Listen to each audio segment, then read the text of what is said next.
This is Political Science chapter number 2, End of Bipolarity. So let us understand this chapter. Consequences of disintegration. Consequences, it means the outcome. You can see in this slide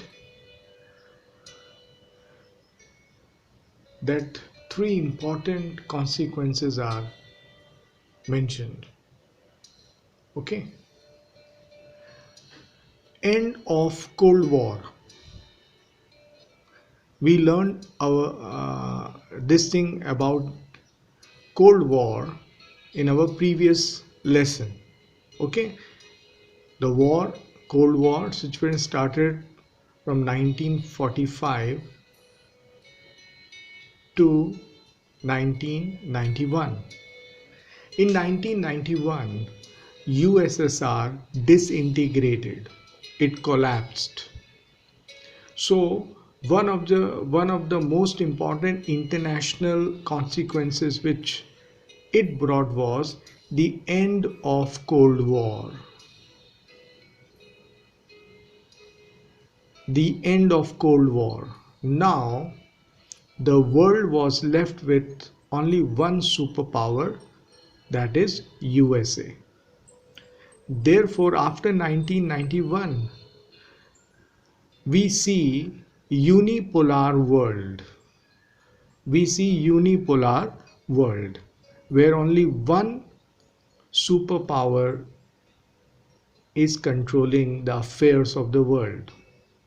So that balance of power is lost after 1991. And then emergence of new countries. USSR was made up of 15 republics, so they all became independent countries.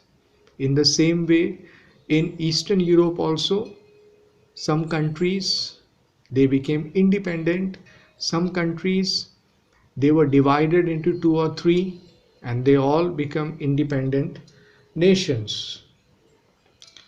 Okay, so this is how we see that after 1991 the atlases were revised. Okay, now next slide, it deals with the term shock therapy. Remember, shock therapy is a medical term in which through electroconvulsive device, shock is given to a patient who is either in coma or in heart failure, just in order to revive the heart once again, to revive the life once again. Some kind of electric shocks are given to the patient. That is called shock therapy. The objective of shock therapy is not to give a shock but to revive the life. A person will have a new beginning. Same way, shock therapy in post-communist regimes. Post-communist regimes means after the collapse of USSR, many of the new countries, okay, their governments, they were called post-communist regimes. So what was their shock? As you see, transition from an authoritarian socialist system to a democratic capitalist system. This transition means complete U-turn from totalitarian socialist system where one centralized government through bureaucracy was controlling each and everything of human activity. Now there was a sudden change. Now it was a democratic capitalist system. In political, democratic system was introduced, and in economy, capitalist system was introduced. It was like a shock to the people who were living there for many decades, who were used to socialist system, who were used to communist system. Suddenly overnight, now a democratic system is formed over them. Now capitalism is there. So it was like a shock to them. It was complete a new beginning for them. So in Russia and Central Asia and Eastern Europe, these development took place. That was influenced by the World Bank and IMF. World Bank and International Monetary Fund, IMF, it gave huge loans to these newly independent countries so that they can develop themselves. Economically, they can build themselves. So this concept is called a shock therapy. Okay. Now, what are the features of shock therapy? As you can see, in a brief, 3 points are mentioned there. Number one feature, total shift to capitalism. Earlier it was socialism. Earlier it was public sector. Now it will be private sector. Earlier everything was under the control of government, all the means of production, whether industries or agriculture. Now it will be private capitalism. So this was a major shift, remember, in these countries. Okay. Second, the free trade regime and foreign direct investment. This is very important for us to understand, to know. A free trade regime. Now regime here means government. Now government was having freedom to trade with any countries in the world. Earlier what was happening? The Eastern European countries and those who were under USSR, they can have a free trade only among themselves. They didn't have any contact with the Western counterpart. Now they were given freedom. You can have free trade with any of the countries in the world, and foreign direct investment. In other words, they will open the door. They will invite the foreign businessmen and traders to come in their country and open their businesses here. Okay, this is called foreign direct investment, FDI. You should know Indian government at present also has come out with this policy called foreign direct investment. Okay. Third point, breakup of the trade alliances among the countries of Soviet bloc. So all those countries which were once upon under the control of Soviet bloc, okay, they were having some kind of trade agreements. Now all those agreements went into dustbin. They break away from all those things. Now a new beginning was there. They started trade relations with Western countries also. Now, what were the consequences of shock therapy? Remember, even in medical term also, shock therapy can do two things: either revive a person or kill a person. So when political shock therapy and economic shock therapy was introduced in USSR, erstwhile USSR and Eastern European countries, there were some drastic changes. Number one, state-controlled industrial complex almost collapsed.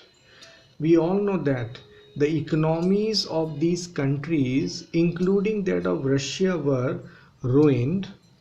In Russia, the state-controlled industrial complex collapsed when 90% of its industries were sold to private entrepreneurs. As the restructuring was implemented by market forces instead of government, it led to gradual disappearance of entire industries. It was the largest garage sale in industry, and as industries were undervalued and sold at throwaway prices. So all those industries which were under the control of government mortgaged them and at a very cheap price.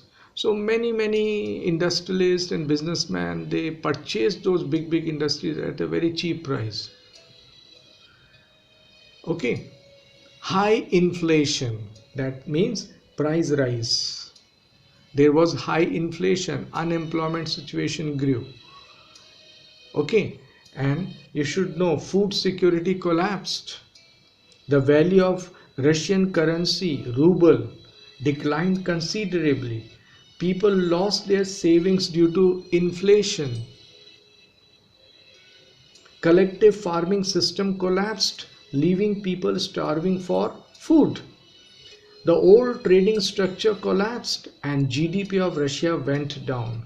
Russia had to import food as the food security disintegrated. Because of high inflation, whatever money people were having, it was all drained out. So it was a difficult time for Russia also and all those erstwhile Russian USSR republics. They were going through a period of high inflation, and definitely high inflation leads to poverty. Okay, and fourth point says growth of mafia. Here mafia means some kind of some local goons. They begin to control over large properties, large farmhouses. So there was growth of mafia also, lot of criminal activities taking place. Then dictatorship of presidents, this is very interesting. Democratic system was introduced there. Some were elected as presidents for 10 years, and when they came in power, they extended their tenure for another 10 years, for another 10 years. Like this, we find that these presidents almost acted as dictators, though they were initiated into power through democratic system, but later on they totally became dictators. 6 point, economic inequality. That is fact.